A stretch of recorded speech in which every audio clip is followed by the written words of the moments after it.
Hello everyone, मेरा नाम अभिषेक गुप्ता है और आप देख रहे हैं only for government jobs. Guys, आज हमारा लेक्चर 10th है करंट अफेयर का।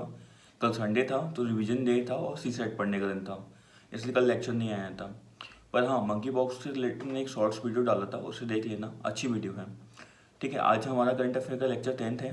नोट्स सुनाने हैं, रिवीजन करना है, एमसीक्यू लगाने हैं और आंसर राइटिंग करना है। ठीक है, हम लोग शॉर्ट नोट बनाते हैं साथ में, अगर आप नए हो तो। ठीक है, जो की फैक्ट होते हैं ना, जो यूपीएससी में एमसीक्यू में पूछे जाते हैं, उन फैक्टों की वजह से हमारा क्वेश्चन गलत होता है, जो हम याद नहीं रख पाते, वो इसके हम शॉर्ट नोट बनाते हैं जिससे लास्ट टाइम पे रिवाइज कर पाएँ। ओके, तो स्टार्ट करते हैं। आज का पहला आपका जो करंट अफेयर है, जो न्यूज में था, एक माउंट सिमेरू करके है, लोकेशन याद रखना है ना, माउंट सिमेरू। तो कहाँ पे ये? Active volcano in Indonesia. Active volcano in Indonesia. Second आपका कॉन्यक ट्राइब,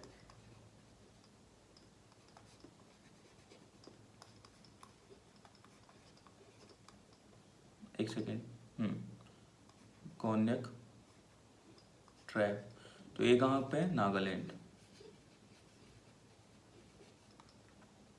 थर्ड आपका यूएसए का एक प्रोजेक्ट है, लेजर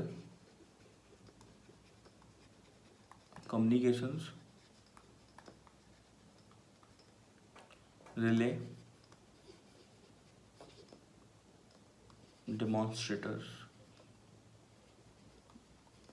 डेमोन्स्ट्रेशन। ठीक है, किसका है याद रखना, नासा। थोड़ा छोटा दिख रहा है ना, एक सेकेंड। ठीक है, फोर्थ आपका एक डिफरेंस याद रख लेना, थोड़ा सा इंपॉर्टेंट है, यूपीएससी टेक्नोलॉजी में बहुत ज़्यादा अंदर जाता है ना, और हर बार आप देखोगे टेक्नोलॉजी से रिलेटेड क्वेश्चंस आते हैं। तो difference between laser versus radio communications.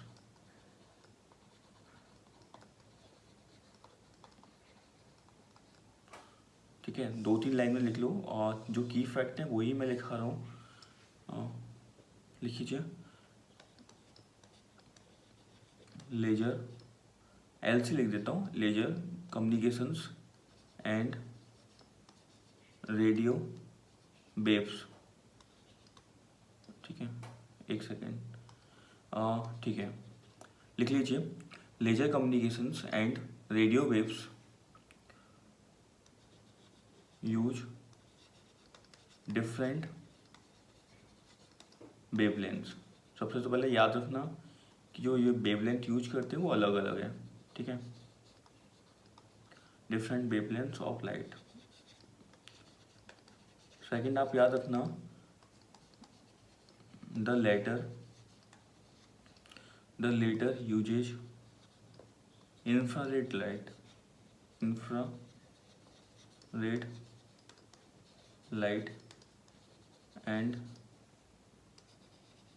has a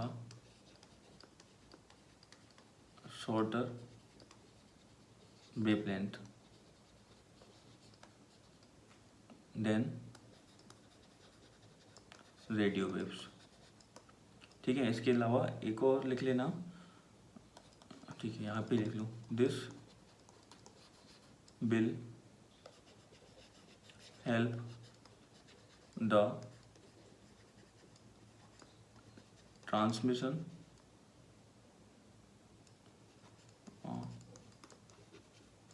this will help the transmission of more data. Shorter wavelength है ना, तो क्या होगा, डेटा ज़्यादा ट्रांसमिशन होगा इन a short time.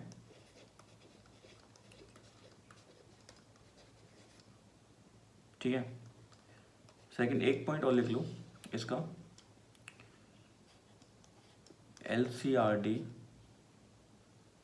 LCRD will send data to earth at 1.2 Gbps, ठीक है। और यूजिंग इंफ्रारेड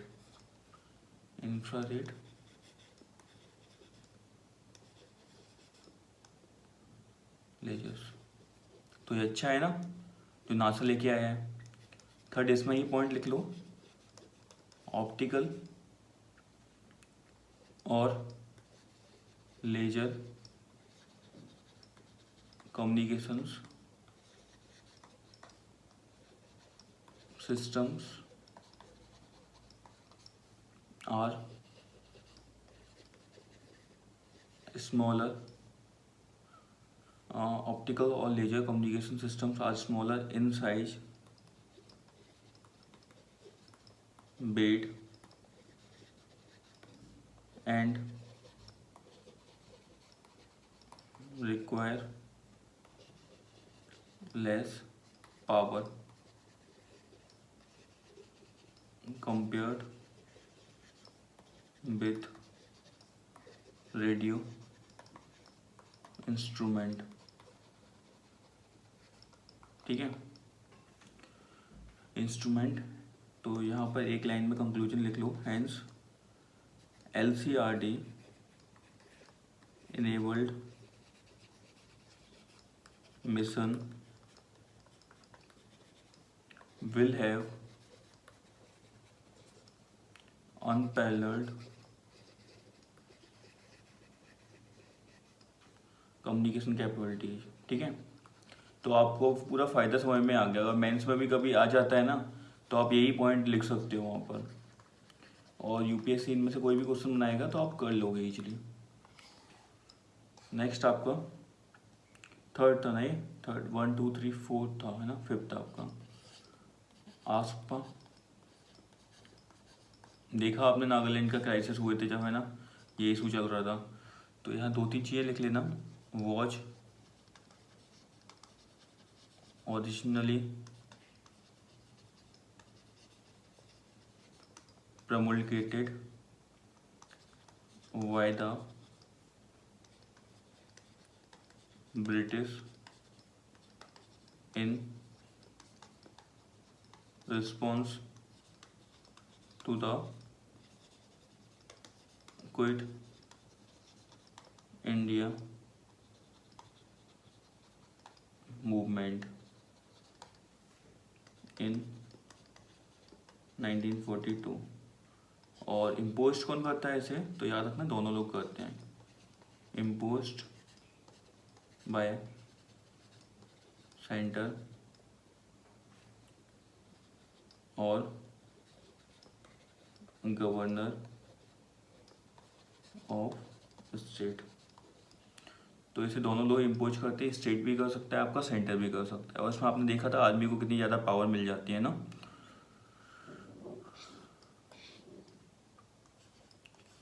सिक्स आपका एक ग्रुप न्यूज में है, रसिया यूक्रेन की वजह से, मिन्स्क ग्रुप।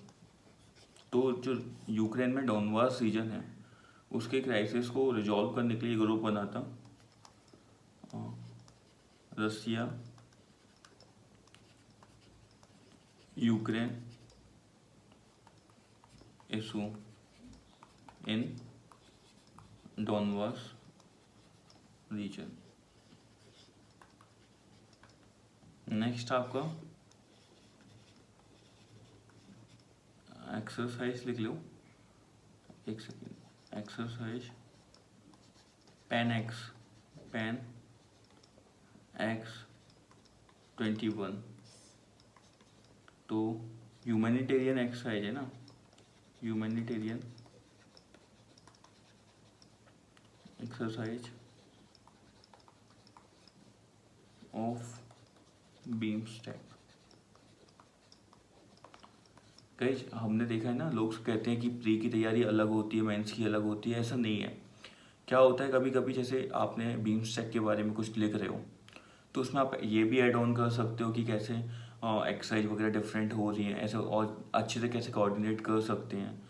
ऐसे ही आप जब आपके उसके रसिया यूक्रेन के युद्ध के बारे में पढ़ रहे हो तो आपके उसके ऊपर एक शॉर्ट ब्रीफ आंसर लिखना है। तो आप उसमें बता सकते हो मेंस ग्रुप का क्या रोल है, और अच्छे से इंगेज हो सकते हैं लोग, है ना, इंडिया का रोल बता सकते हो। तो ये जो भी एक्सरसाइज चलती हैं या फिर कोई भी आपका ग्रुप बन रहा है या ग्रुप बन रहा है या फिर कोई भी स्कीम लागू हो रही है इंडिया में, वो सब आप आंसर राइटिंग में लिख सकते हो। तो प्री और मेंस की तैयारी कभी अलग अलग नहीं होती, यही चीज़ें अपन को लिखनी पड़ती हैं। यही आप एग्जाम्पल लिखोगे, इन चीज़ों के नाम लिखोगे, तो आपको एक्स्ट्रा मार्क गेन होते हैं ना। चलो नेक्स्ट आपका, तो इनको अलग से लिख लिया करो जब मेंस के लिए जो चीज़ आपको इम्पोर्टेंट लगती है। लॉ कमीशन ऑफ इंडिया के बारे में, लॉ कमीशन ऑफ इंडिया, याद रखना नॉट स्टैट्यूटरी, स्टैट्यूटरी नहीं है ये। सेकंड एग्जीक्यूटिव बॉडी है।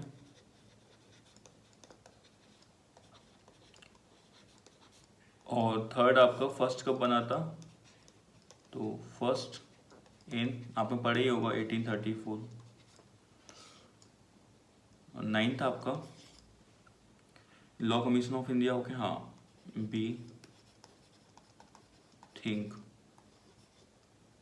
बी थिंक ग्लोबल प्रोग्राम नहीं, बी थिंक डिजिटल प्रोग्राम है ना, बी थिंक डिजिटल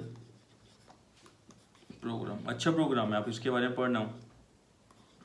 बस यही है कि इनिशिएटिव में बहुत अच्छे होते हैं, इम्प्लीमेंट अच्छे से नहीं होते हैं ना, फुल फ्लेज आपके इम्प्लीमेंट नहीं होते हैं कोई भी चीज़।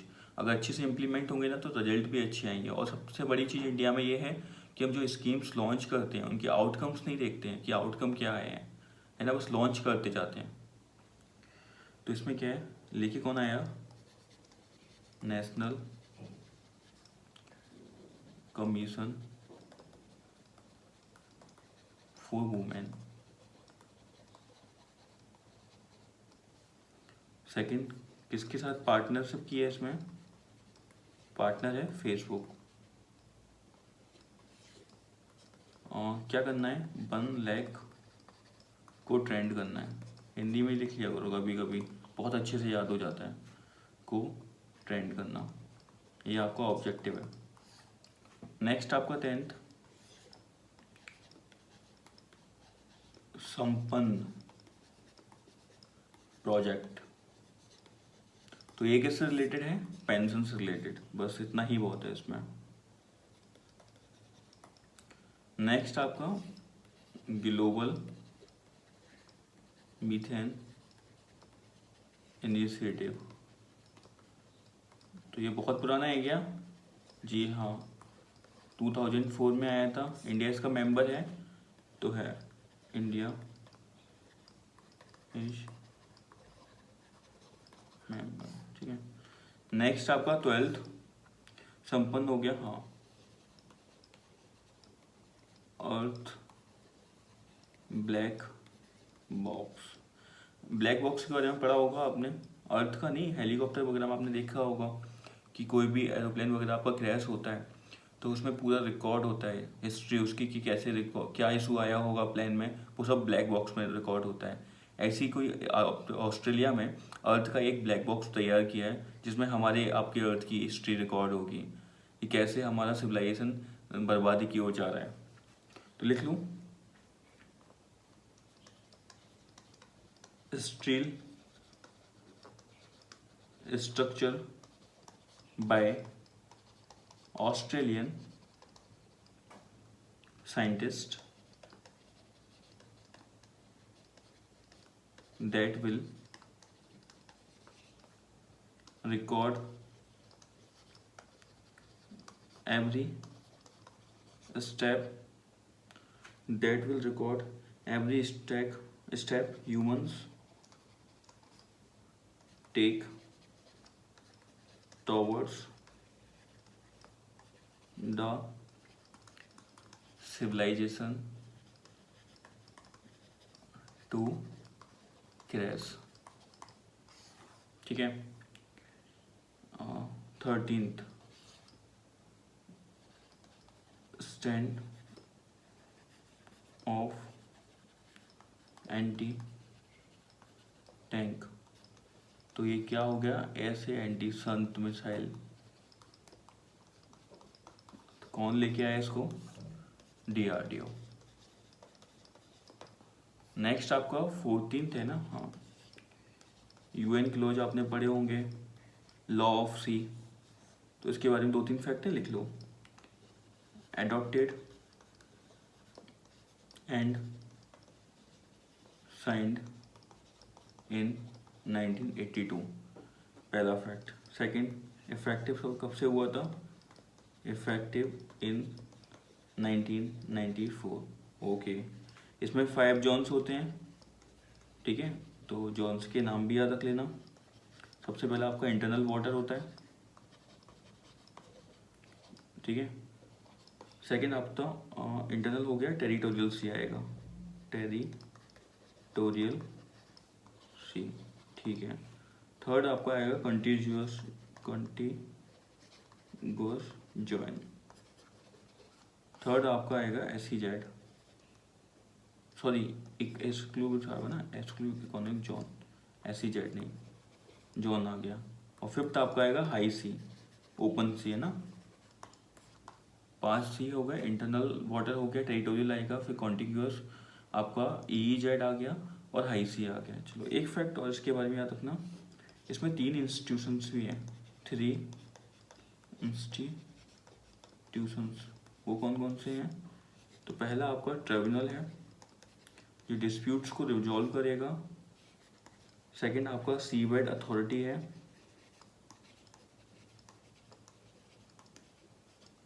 और थर्ड आपका कमीशन ऑन कॉन्टिनेंटल सेल्फ, ठीक है। चलो UN क्लोज हो गया, साइन, ठीक है, हो गया। आज के लिए इतना ही। आपको क्वेश्चन आपकी कम्युनिटी पेज पर मिल जाएगा या फिर टेलीग्राम पर मिल जाएगा। टेलीग्राम चैनल का नाम है only for government jobs. Initiative अच्छा हो, लगा हो, लाइक करें, शेयर करें, सब्सक्राइब करें, और हाँ, रिवीजन करते रहना, क्योंकि 200 के लगभग फैक्ट होने वाले हैं हमारे। तो सबसे बड़ी चीज़ है कि हम रिवीजन कितना कर पा रहे हैं, क्योंकि फैक्ट तो डेली करके आपके बहुत सारे हो जाएंगे। आप रिवीजन करोगे तो एक टाइम बाद आपको लगेगा हमें सब कुछ आता है, तैयारी भी बहुत अच्छी होगी, सबसे बड़ी बात कॉन्फिडेंस होगा आपके अंदर। ओके, मिलते हैं अगली वीडियो में। जय हिंद। चैनल सब्सक्राइब जरूर करें।